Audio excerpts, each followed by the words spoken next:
Welcome back to Chill 4x4. I haven't been able to get out camping lately. It's been 40 plus degrees up in Port Edland.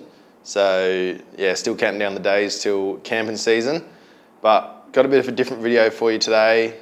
Obviously late last year, did the Gibb River Road for a little bit over 2 weeks up in the Kimberley. So just wanted to share my experience off the Gibb, share my highlights off the trip, which spots I really liked and where I wish I spent a bit more time. So hopefully you guys can get a few tips out of this video and plan your own Gibb River Road journey. So we'll get straight into it. First spot we stayed at was Barn Hill Station. $45 a night to stay at Barn Hill, and it was fairly busy. Quite a lot of long-term campers there, but the beach was really nice. Plenty of walking trails around there. One thing I did hear from our neighbour, the pizza that they do on, I think they only do it on Friday nights, but it is supposed to be really good. They had a live band there that night, which was pretty cool to see. Day two, we packed up from Barn Hill fairly early, drove straight into Derby to stock up on any supplies that we realised that we'd forgotten. And then we headed straight towards Windjana Gorge. As you pull onto the Gibb, you've got that famous sign, so make sure you stop to get your photos whilst you're there. But Windjana Gorge, $40 a night. The facilities there were actually a lot better than what I expected. Honestly, wasn't expecting more than a long drop toilet, but yeah, flushing toilets there, running water, showers, which was a nice, pleasant surprise. And that was quite common along the Gibb. The facilities were a lot better than what I'd anticipated. But huge campground, quite a large open area. But the gorge itself was really cool, especially at sunset. It sort of lit up the cliff face. Plenty of information boards to read up about the historic reef system that's sort of scattered throughout the Kimberley. Definitely could spend a couple nights there, and probably would recommend, if you wanted to spend a longer duration at Tunnel Creek, definitely recommend staying at Windjana for a few nights, just so you're not so rushed. But day three, we left Windjana to visit Tunnel Creek, swam through the water crossing, which apparently it was a little bit more full than what it typically is that time of year. But yeah, the water level was definitely over our heads. So we swam through there. Definitely bring a dry bag if you want to do the whole thing, and a really good torch. I brought 2 headlamps and probably could have done with a handheld torch just to light it up a bit better, because it is pitch black in there. But yeah, anyway, we went through the water crossing to I think they call it the atrium, sort of like a natural opening in the tunnel where the tunnel's partially collapsed, which is pretty cool. And then you can actually continue along from the atrium. We didn't realise you can walk all the way through the tunnel and get out on the other side. Apparently there's some Indigenous art at the other end, if you look carefully, but I can't share where that was because I didn't see it myself. One interesting thing, halfway along the tunnel, just before you get to the atrium, there's a cave up on one side, and you can climb up in there, and it's full of stalactites and stalagmites. So definitely worth getting a photo in there because it's pretty unique. From Tunnel Creek, we continued on to Bell Gorge. Bell Gorge was really busy, but definitely worth the visit. Really nice waterfall flowing into the main pool, and it sort of gets one side of it's basking in the afternoon sun, so there's plenty of people chilling out on the rocks, soaking up the sun, and then going for a swim to cool off. Plenty of good cliffs to jump off if you're that way inclined, but definitely enjoyed Bell Gorge, and it was our sort of first proper swimming gorge along the Gibb. Quite a steep walk into the main pool itself. If you're fit and young, you definitely get into it. From Bell Gorge, we went to stay at Silent Grove for the night, which is sort of halfway between the main road and Bell Gorge. Silent Grove is, again, $40 a night, similar to Windjana, and again, the facilities were really good, just like Windjana, running water, flushing toilets and showers, which was another pleasant surprise. Like I said earlier, would recommend. It was quite a day, this one. By the time we finished Tunnel Creek and then continued on to Bell Gorge, I felt a little bit rushed and we didn't get back to Silent Grove until just before sunset. So potentially stay 2 nights in Windjana and day trip into Tunnel Creek. Day 4, we packed up Silent Grove and moved on to check out Adcock Gorge and Galvans Gorge. Adcock was a pretty cool drive in. I wouldn't call it a full drive track, but it was a little bit more technical than what we'd seen on the Gibb up until then. I probably wouldn't tow a caravan in there, but you can unhitch at the start and then continue to drive in. The gorge itself was a little bit underwhelming. It was, fairly stagnant. I'd imagine earlier on in the season, when there's a bit more water around, it would be quite nice. But potentially if you're a bird watcher, there's plenty of birds at this one, I'd say, because it doesn't get the human traffic. Plenty of birds, but the gorge itself, I wouldn't want to swim in it because it was pretty stagnant by that time. But Galvan's Gorge, on the other hand, was really good. Felt like a little oasis tucked away along the Gibb, but it was really busy. Obviously, it's quite a big name gorge along the Gibb, but definitely worth going and check out anyway. You've got a nice boab right at the top of the gorge that you can look up the waterfall, and then you see the boab at the top. On the right-hand side of the gorge, there's a rope swing, and behind that rope swing, there's some Indigenous art, which was the first that we'd seen for the trip, which was pretty cool to see, and just imagine how old or how long that's been on that wall there. Left Galvans and pulled into Mount Barnett Roadhouse to top up any supplies like fuel and any food that we needed. We actually got the Mount Barnett burger when we checked in, and that was a really good burger, pretty much standard Aussie burger with beetroot, onion, bacon, beef, cheese, lettuce. It was loaded up.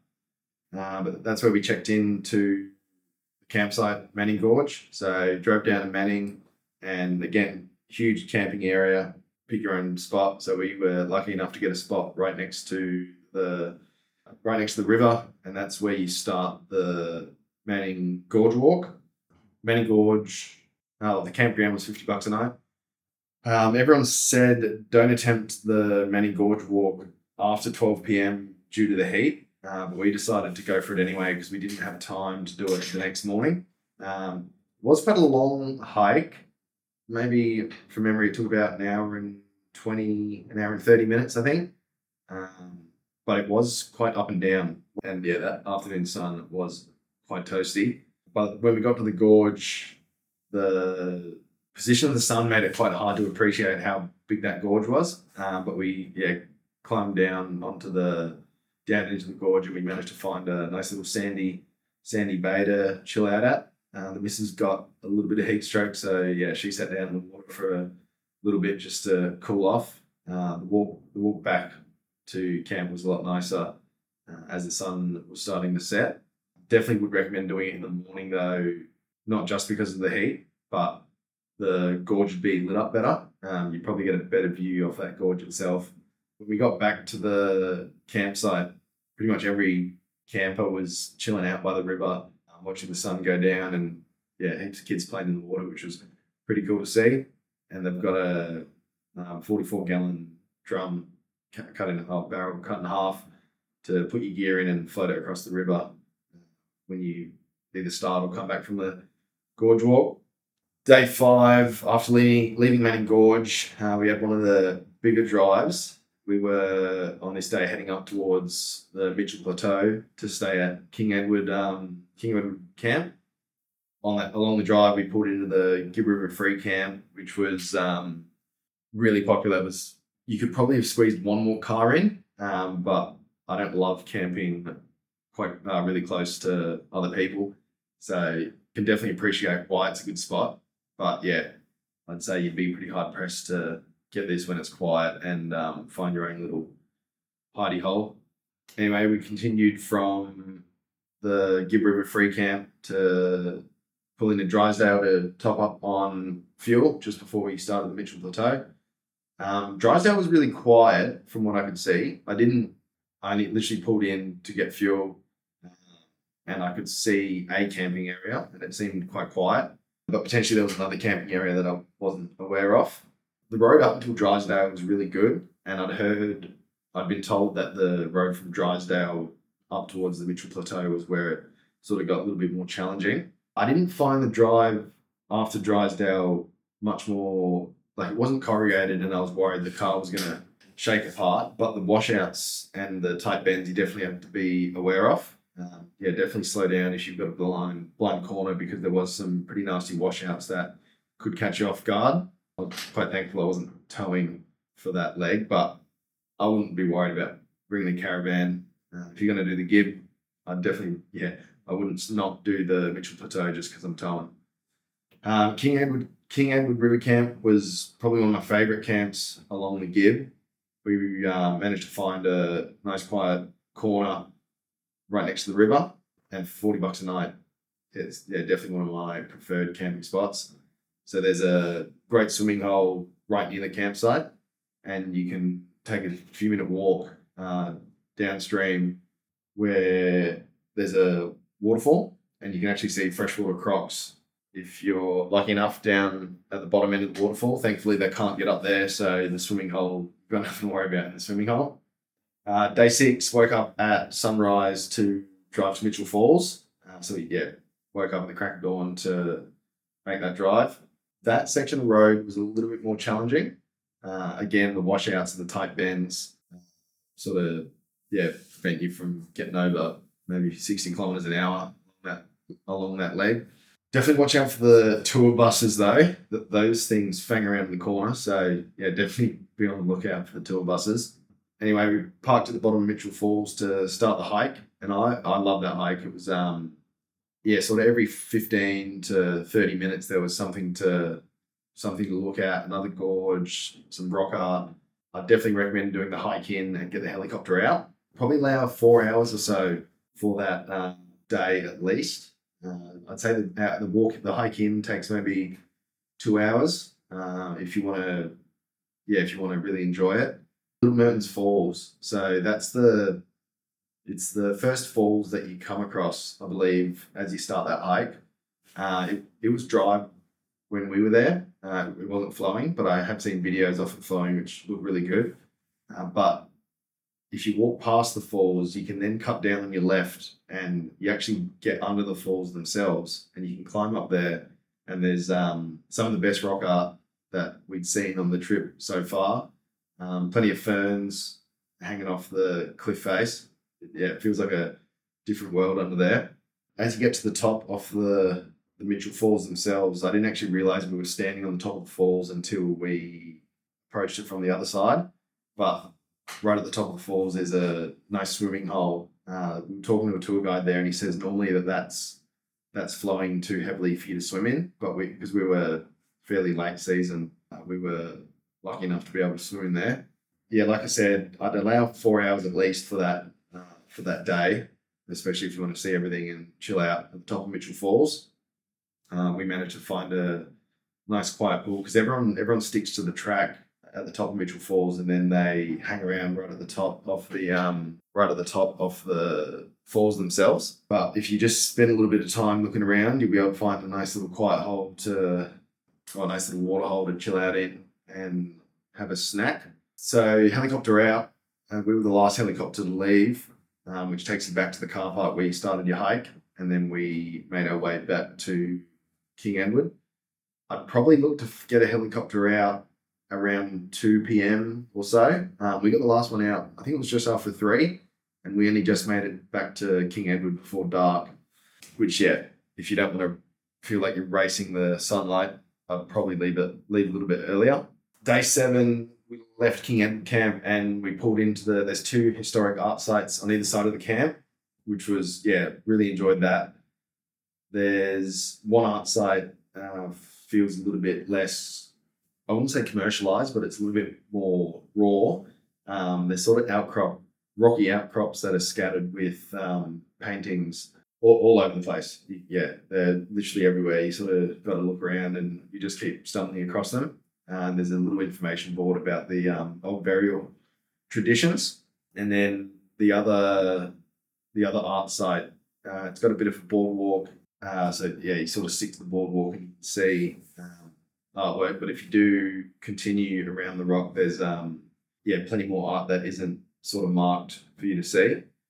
The one thing I really enjoyed about the that second art site was the Windjana figures, which are brain spirits painted by the Aboriginals. But crazy to think that these paintings can be up to 4,000 years old. Anyway, after the historic art sites, we continued the drive from King Edward all the way to Home Valley Station. Definitely wouldn't recommend driving all that way in a single day. It was quite exhausting and probably the worst leg of the Gibb for me. We stopped in at Ellenbray Station to check out the scones that I've heard so much about, but also got a toastie and a fresh loaf of bread. And that loaf of bread was one of the best loaves I've ever had. I don't know if it was just because I'd been on Gibb and I was, my food was sort of getting a bit stuck. Anyway, the leg of road from Ellenbray to Home Valley was shocking.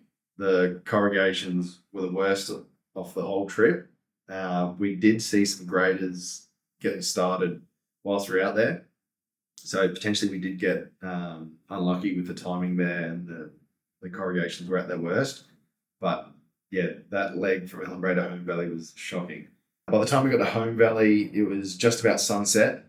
So we checked into camp and paid the $52 fee for a riverside camp. So camped right on the Pentecost.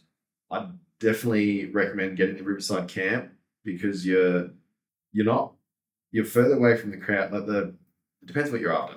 I prefer camping in my own little spot, and I don't really want to be crammed in with everyone else. So the riverside camp was definitely the one for me. They still had showers down there, but if you wanted to go to the bar or the restaurant or do your washing, you had to do that back up at the main campsite. But to watch the sunset over the Pentecost, all the mountain ranges all lit up, yeah, definitely worth the riverside camp for me. We drove up to the restaurant for dinner and drinks. Food was very reasonably priced, but the beer was quite expensive. Definitely recommend getting a feed there at Home Valley. Before we left Home Valley on day 8, we had a crack at fishing the Pentecost in the morning. Watched some bloke brave the croc-infested water to catch some live bait, which, yeah, he's more game than me. Yeah, my lure wasn't enticing enough for the fish, but I did watch that guy that caught the live bait pull in a nice thready. So, yeah, pretty good to see someone catching something, but I've never seen so much bait in my life. You could hear the barra on the other side of the river woofing on the surface. So, yeah, if you're a keen fisho, definitely recommend getting that Pentecost or the riverside camp at the Home Valley. Yeah, might be able to land yourself a barra whilst you're there. Yeah, packed the fishing rods away and continued our drive to the Pentecost free camp. Literally just had to drive across the Pentecost River, get your drone shot, get your photos as you drive across. That Pentecost free camp's right next to where you see all your photos of the Pentecost crossing. We went there fairly early to make sure we got a good spot. If you're towing a van, you probably do need to get there a little bit earlier to make sure you get a good spot. But if you're not towing a van, drive further down than you think you need to, because we parked up, had a good spot. Then when we went for a walk a little bit later in the day, we found a much better spot. We couldn't see anyone from where we were camped. We had a nice little private spot, a nice riverbank to fish off. Yeah, definitely take the time to explore further along the Pentecost free camp if you're not towing. Or if you are towing, maybe check you can turn your van around before you go down that road. We spent the afternoon chilling out there.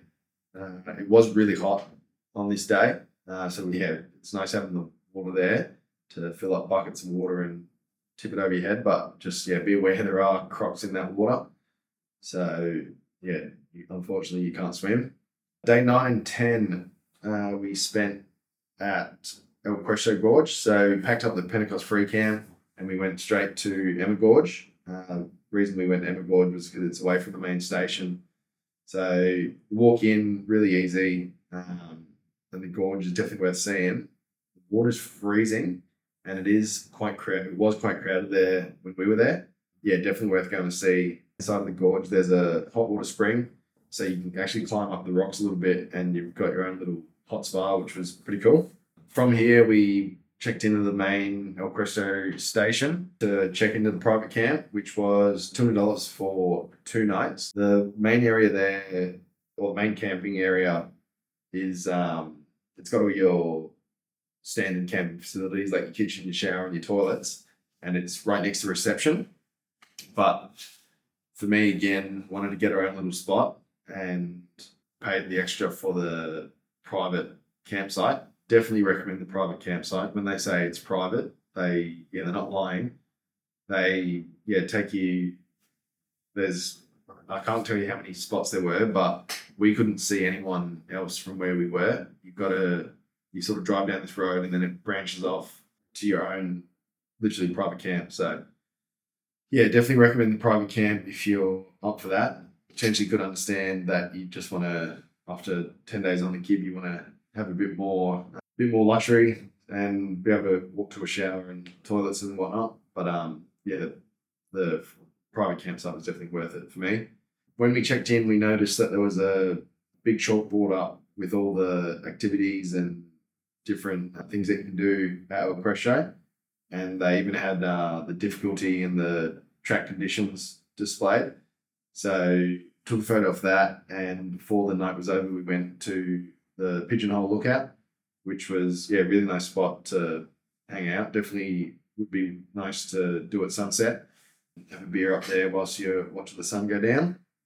On the last day at El Questro, day 10, we went to Zebedee Springs straight up in the morning.